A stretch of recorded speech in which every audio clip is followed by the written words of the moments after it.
Well, good morning. Here I am again in front of you. Tonight, as we have our Zoom Bible class on the Minor Prophets, we want to welcome anyone that hasn't been attending. We're going to be talking about our second minor prophet, and that is the prophet Joel. So we hope you'll join us for our Zoom class at 5 o'clock. A couple weeks ago, we talked about this incredible story of Jacob coming back home after being gone for 20 years. Worried about reuniting with Esau, which might be a violent venture. Praying to God, and in all things, as part of God's answer, God comes and wrestles with Jacob all night long. And Jacob prevails. In that lesson, we talked about what happened 20 years ago and how it relates to that wrestling match with God. Well, this morning I want to actually go back 20 years earlier, and I want to look at this story about Jacob and the birthright. And so we're going to be spending a lot of our time in Genesis 27 and talking about Genesis 27 if you want to turn there. But we're going to talk about this story where Jacob goes into his father Isaac and he deceives him that he is Esau. He lies to him. He even brings God into the lie. And finally, Isaac blesses Jacob, which makes Esau so upset when he learns of it, he vows to kill his brother after the death of his father. And so off to Rebekah's family, Jacob flees. That's the story I want to talk to you about this morning. And as you kind of focus on that, let me start off with a question for you. When you think about Jacob, when you think about his deception in that story, what do you think about Jacob? How do you see him? I'll tell you, most people see Jacob something like this. Kind of an arrogant, selfish opportunist. It's all about him. There's a lot of commentators that portray Jacob in this story as stealing the birthright blessing from Esau. He's kind of a skunk, a lot of people would say. And in fact, a lot of people have trouble scratching their head thinking, how can God bring the Abrahamic promises and lay them upon Jacob, a man of such character? I think a lot of people look at this a lot like some people think of the presidential election. You don't really have any good choices. You're just trying to find the least of the bad choices. Some people think about that. That God chose Jacob, not that he was anything great, but he was better than Esau. So if you think kind of that way of Jacob, I want you to hold on to that. We're going to dive into that a little bit later as we talk about what's the meaning, what's the application for us, what's the lesson we learn from this story. But in the beginning of our lesson, I want to give kind of a new little flavor to this story. Look at this story as you may never have thought of it before, looked at it before. And we're going to start actually in Genesis 25. Before we get into the story, I think we all know, but I want to make sure that we all understand what this birthright blessing is all about. In the days of the patriarchs, in the period of the book of Genesis, the fathers, when they felt like their life was coming to an end, would call forth their sons to come to their bedside, and they would bless their sons, or sometimes curse their sons. And it seems that God would use those or inspire these words and then bring them to fruition when it came to the patriarchs. The birthright blessing itself in its culture was granted to the firstborn, the oldest. And what that usually meant in physical terms is that that oldest one with the birthright blessing was given a double portion, more than the others, the other sons. And so it was something that was cherished. But when it comes to God, the birthright blessing was more than that. It was the passing on of the Abrahamic promises, especially the seed promise, through that particular son. And what is interesting as you look at this birthright blessing from the standpoint of God, it almost never goes to the oldest. It almost never goes to the firstborn. It didn't go to Abraham's firstborn, Ishmael. And in this story, we're going to see it doesn't go to the firstborn, Esau. And it doesn't go in the family of Jacob to Reuben, it goes to Judah. That even though God uses kind of this cultural tradition, God isn't going to use it all the way because God is looking at the future, God is looking at the heart. And that's why it troubles a lot of people that God chooses Jacob. Especially this is the highlight of a big part of his life. So let's talk a little bit about the selling of the birthright. Let's go to Genesis 25 and in verse 27 beginning. You remember that the first part of this story is that Rebekah prays to God because she's barren. And God answers that prayer. She has twins. And Esau is born first. And he comes out ready. He's called Esau. And then Jacob about 1 second later comes out. So Esau is the oldest by about 1 or 2 seconds. And he's holding on the heel of his brother. So it's almost like one comes out and then the other. And then the story jumps to as they're grown up now. Maybe they're teen years, maybe they're early 20s.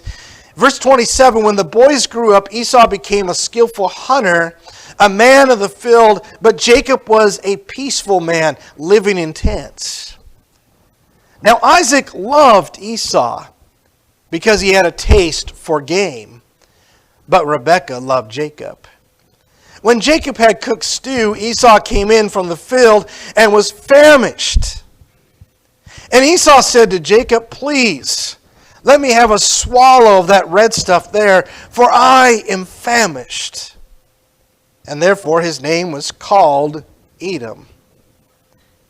But Jacob said, "First, sell me your birthright." Esau said, "Behold, I'm about to die. So of what use then is the birthright to me?" And Jacob said, "First swear to me." So he swore to him and sold his birthright to Jacob. Then Jacob gave Esau bread and lentil stew, and he ate and he drank and he rose and he went on his way. Thus Esau despised his birthright. Now, a few things I want to point out in these verses here. Number one, I really feel that Esau represents men that live by the flesh or in the flesh. He's fleshly in his desires. He's fleshly in his thinking. And what do you have here? He comes and he's hungry. And like a lot of fleshly people, they exaggerate things. And here he is, like, I'm going to die. So what good is my birthright? He's not going to die. He might be extremely hungry, but he's not going to die. So look at his rationale. And what do people who live in the flesh in our world all about today? They want it, and they want what they want, and they want it right now. He wants that instant gratification. So whatever he has to do, that's what he's going to do. He's not looking at the future. He's not going to look at the consequences or the cost of his actions. And so he sells his birthright for some bread and a pot of stew.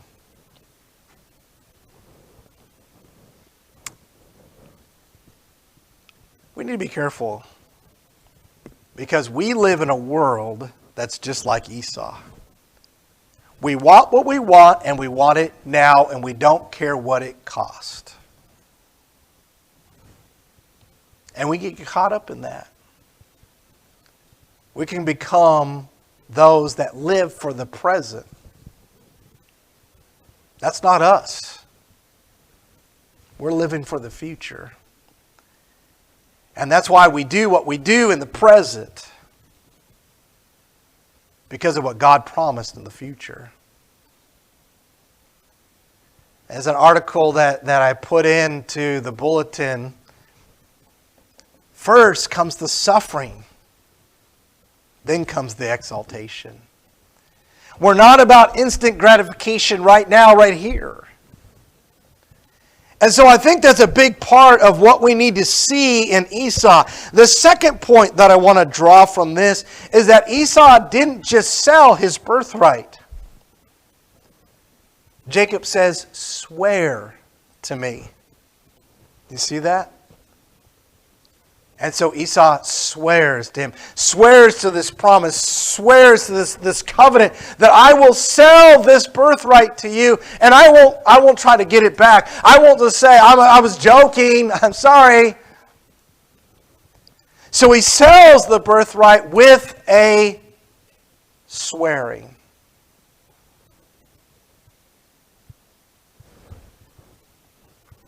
And thirdly, I want to ask you this question.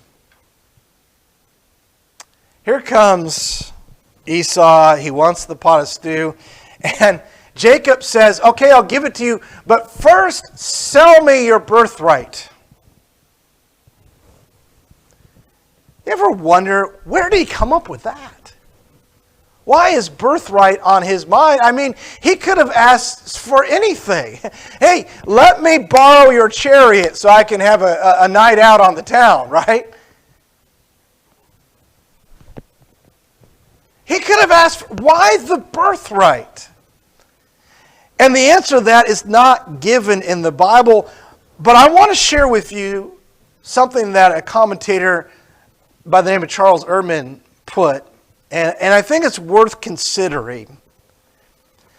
What Ehrman does is he goes back to where Rebecca has these twins struggling in her womb. I mean, she must have had morning sickness like crazy. And she prays to God and says, what's going on here? And look, if you would, at verse 23. Chapter 25, verse 23. Here's the Lord's answer. The Lord said to her, 2 nations are in your womb, and 2 peoples will be separated from your body. The one people shall be stronger than the other, and the older shall serve the younger. Look at that last phrase. The older will serve the younger. Ehrman believes that Rebecca heard that, remembered it, cherished it, especially when Jacob became her favorite. A lot like the Bible tells us that Mary, all the things that were said about Jesus, just treasured those up in her heart. And Ehrman believes that what happens here, at some point, Rebecca and Jacob get together and say, God needs a little help here. And we're going to help him to make sure that the older will serve the younger. Erdman points out that when you look at these patriarchs and their families in the book of Genesis, you often have this pattern where behavior is transferred from one generation to another. And it's not good behavior. You've got Abraham, right? Lying about Sarah, she's just my sister. And then what do you see? Isaac doing the exact same thing. You've got the patriarchs showing favoritism. Isaac favors Esau. And Rebekah favors Jacob. So what does Jacob end up doing? Favoring Joseph over the other sons to terrible consequences.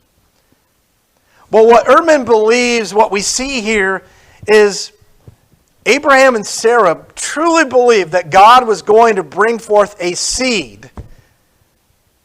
But remember, Sarah's like, well, we need to help God with this because I'm barren, you're old. And so she gives Hagar to produce Ishmael.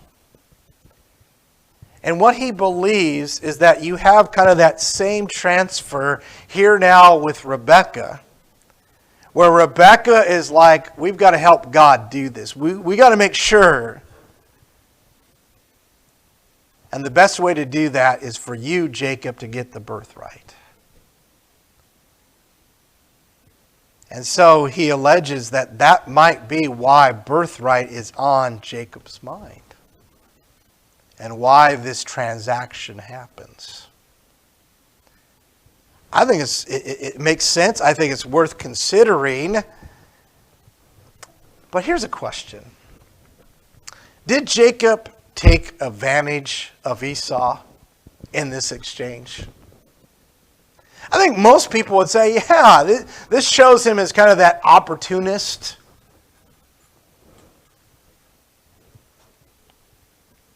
That he kind of knows Esau, knows the way he thinks, knows he's all about instant gratification, and kind of, tricks him into selling his birthright. I think a lot of people see that.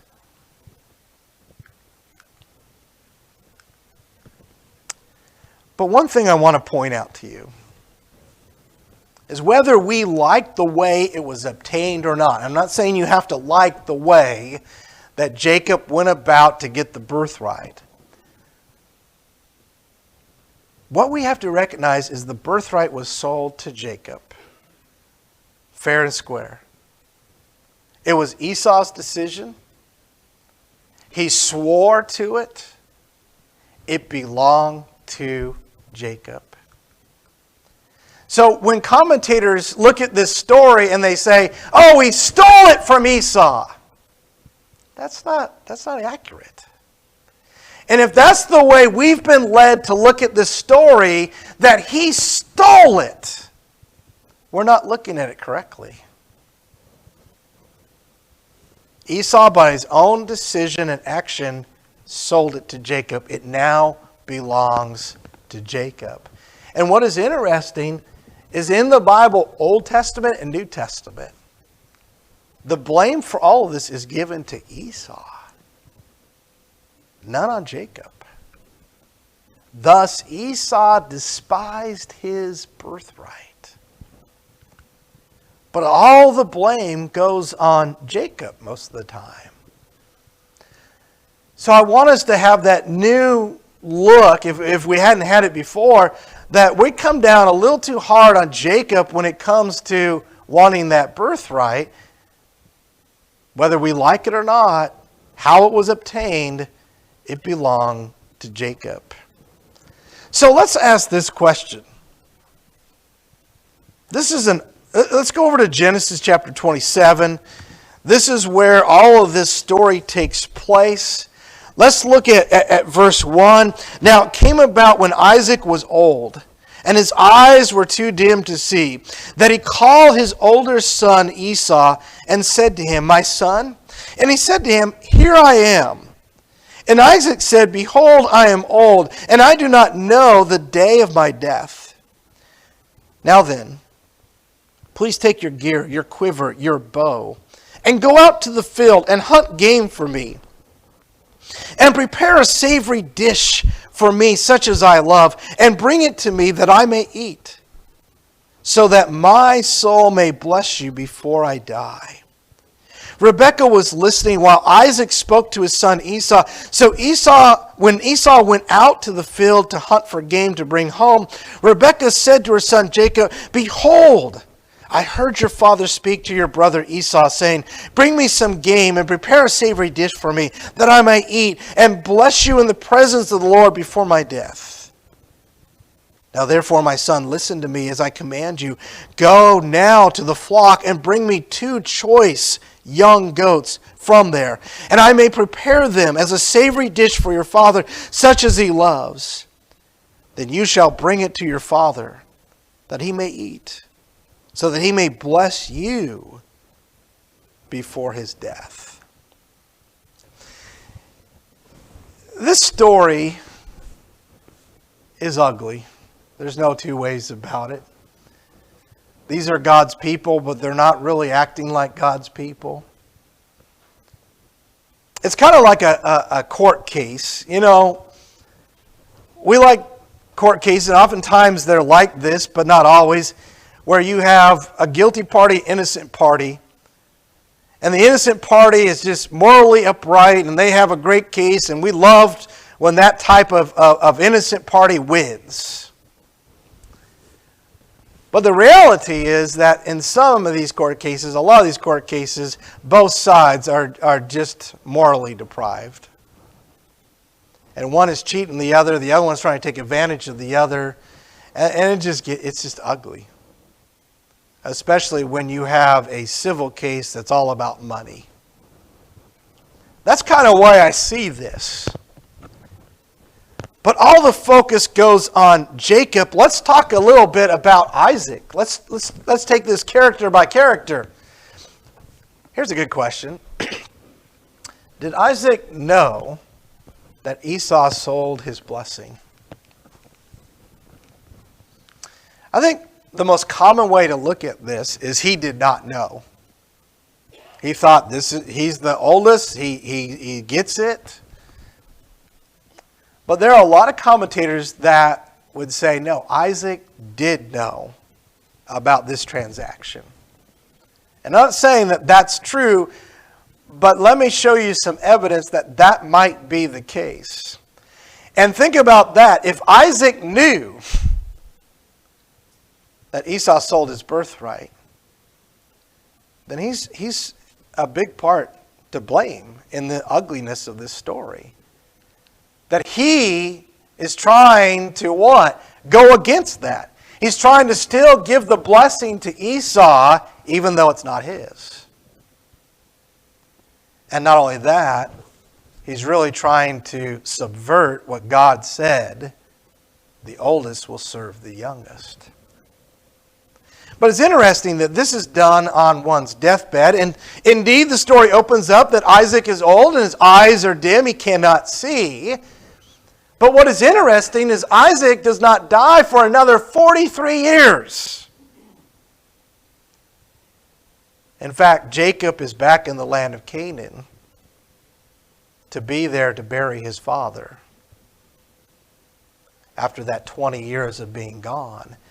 In fact, he's in the land of Canaan for another 23 years before his father dies.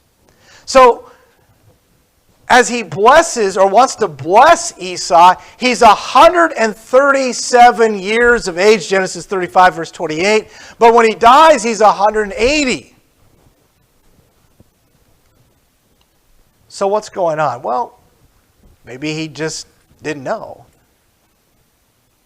Maybe he's thinking this is an opportune time to thwart this whole transaction between Esau and Jacob and to get this blessing done. Or, Nathan Ward in his book says maybe it's this. His half-brother, blood brother, Ishmael died at 137 years of age. And isn't it interesting, it's at this age that he says, I might die. I better take care of this.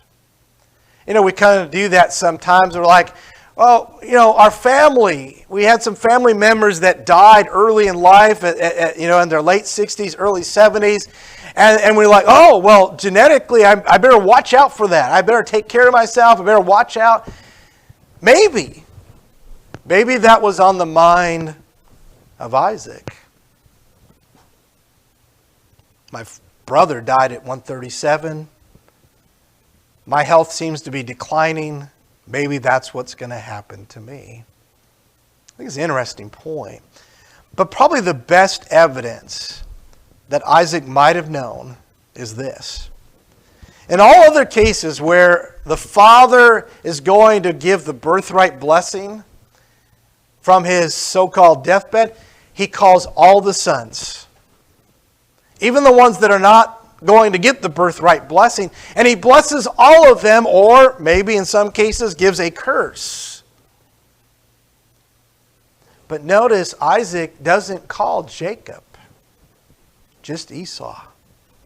Jacob is left out. And some believe that's a pretty good evidence that he knows what's going on and that he's going to bless his favored son despite what he's done. And if that's the case, then we've got to put some blame on Isaac for all the ugliness we see in this story. We don't know if Isaac knew or not, but we do know Esau knew. Esau knew exactly what he did. He swore to it.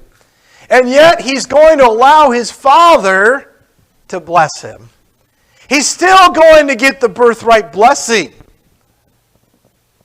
And I could imagine he went out hunting for game and he was trying to find the easiest game he could find and kill it and bring it back home as soon as he could.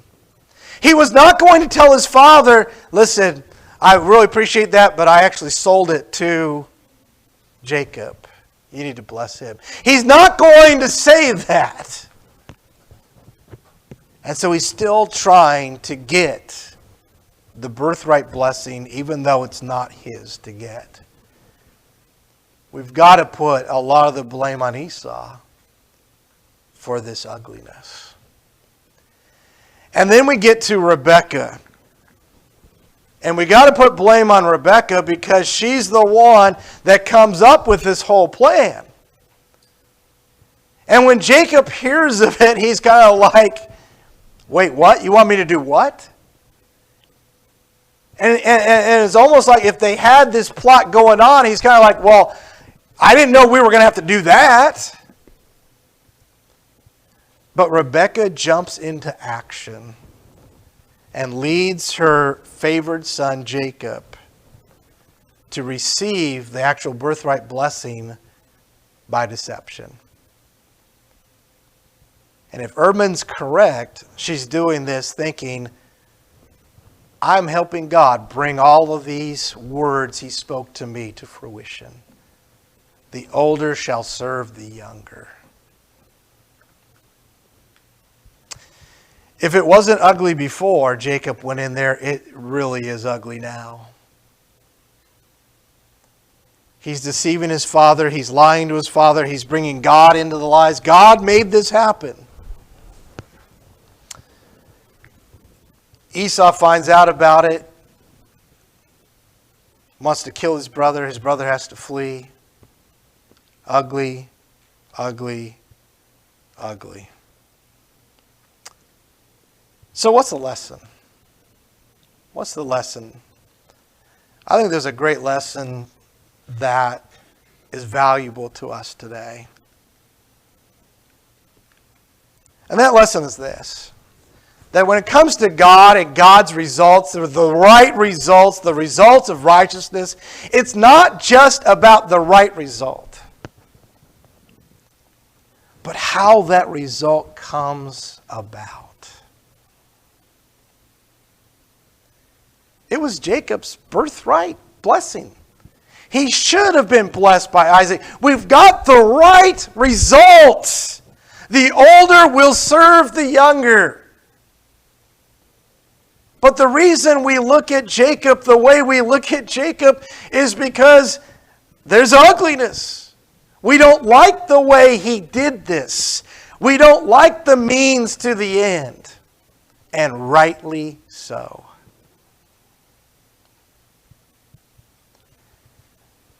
Our own brethren have justified and defended unscriptural beliefs and practices.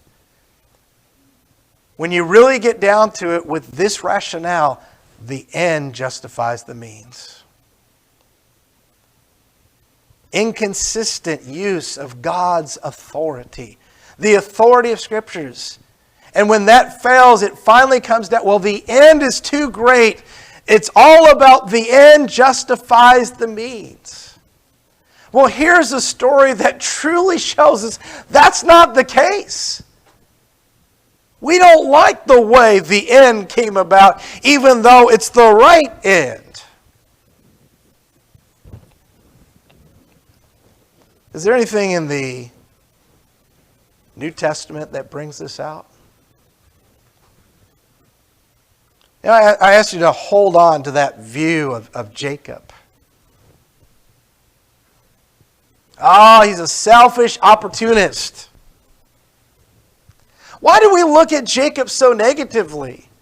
Well, I hope it's not because the end result is exactly what it should be. What God said it would be. What we're so upset about is the means to that. What Jacob does, what the family does to bring all this about. But turning to the New Testament, what about Ananias and Sapphira in Acts chapter 5? The end result is exactly what it should have been. They sold some property. They decided they wanted to only give a portion of that. They gave a portion of it to do benevolence, to help needy saints in Jerusalem. Just like everyone else. That's the end result. But why did God get so upset? Why did God take the lives of Ananias and Sapphira? It wasn't the end result. It was the means to get to that end result. It was the ugliness that they lied to God. We say, they weren't acting like Christians. Yeah. Why? Because of the means, not the end result. And this is a story that I can just see people looking at today and say, you want to serve a God like that? I mean, so what? They told a little white lie. They still gave the money. It still helped the people. I don't want to serve a God that's like that. Well, then you don't want to serve God that can save your soul. And you don't truly understand that God. What about this example? And this is what Noah's going to go over Wednesday night. No, I don't mean to steal your thunder, but let's go to Philippians Chapter 1, where Paul talks about what's going on with his imprisonment. They were worried, and he says, no, it's going fine. In fact, the way that things have turned out for the progress of the gospel, you couldn't ask for anything better. And he says the gospel is being preached. But notice the two preachers that he talks about. Look at verse 15. Philippians 1 verse 15. He says, some, to be sure, are preaching Christ, even from envy and strife. But some also from goodwill. The latter do it out of love, knowing that I am appointed for the defense of the gospel, but the former proclaim Christ out of selfish ambition, rather than from pure motives, thinking to cause me distress in my imprisonment. What then? Only that in every way, whether in pretense or in truth, Christ is proclaimed, and in this I rejoice. Yes, I will rejoice. We might be a little confused here because Paul says, hey, I'm just going to rejoice in the result. And the result in both preachers is exactly what it should be. Christ is being preached. Christ is being proclaimed. But don't mistake Paul, who's rejoicing over that end result. Paul in no way is saying that those who are preaching with impure motives, for selfishness, wishing to do Paul harm, that somehow God is just going to overlook that and say, well, the end justifies the means. Absolutely not. It's kind of like those people that say, even bad news is good news. Any news is good news. It gets the name out there. But that doesn't mean the bad news all of a sudden becomes good. Or what about this? What about demons? I mean, think about demons in faith. Demons have the right end result. They know exactly who God is, and they obey Him in some things. When God says, come out of that person, they obey Him. They know exactly who Jesus Christ is, and they will confess Him in front of others. They even know who the bondservants of Jesus are, and will point them out to others. So why does James say that the demons believe and yet shudder? It's the right end result, but they don't have the means to that end result. Why are there so many churches in the world today? Well, one of the leading reasons is because people have justified beliefs and practices, not with Scripture, but with the ideology that the end justifies the means. But I hope we can see that God is concerned not just about the end result. God is concerned about how we get there. How we get there. So what do you think about Jacob? I hope we realize it was his blessing. That's an important part of our understanding of this lesson. It was not all his fault. There's fault to go around in this ugly story. But I do want to say, I really believe you're justified to think evil of him because of the way he got that birthright blessing. It's not just the end result. It's the means to that end. The end does not justify the means. What about baptism? Someone says, oh, I was baptized. And immediately we start thinking, well, why? What was on your mind? Why were you baptized? Oh, because I was saved, and I wanted to show that I was saved through my baptism. Well, there's baptism. That's the right end result, but we start to question that because what? The means isn't there. It's not the right means to that end.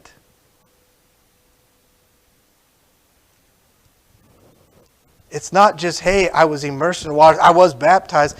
It's having the right purpose, the right understanding. That if you were baptized with the idea that, yeah, I was saved by faith and faith alone, but now that I was saved, I'm going to show that salvation by my baptism, that is not what the Bible teaches as the means to that end. The Bible teaches that we are baptized to be forgiven of our sins. It is part of what washes away the sin. The Bible says that.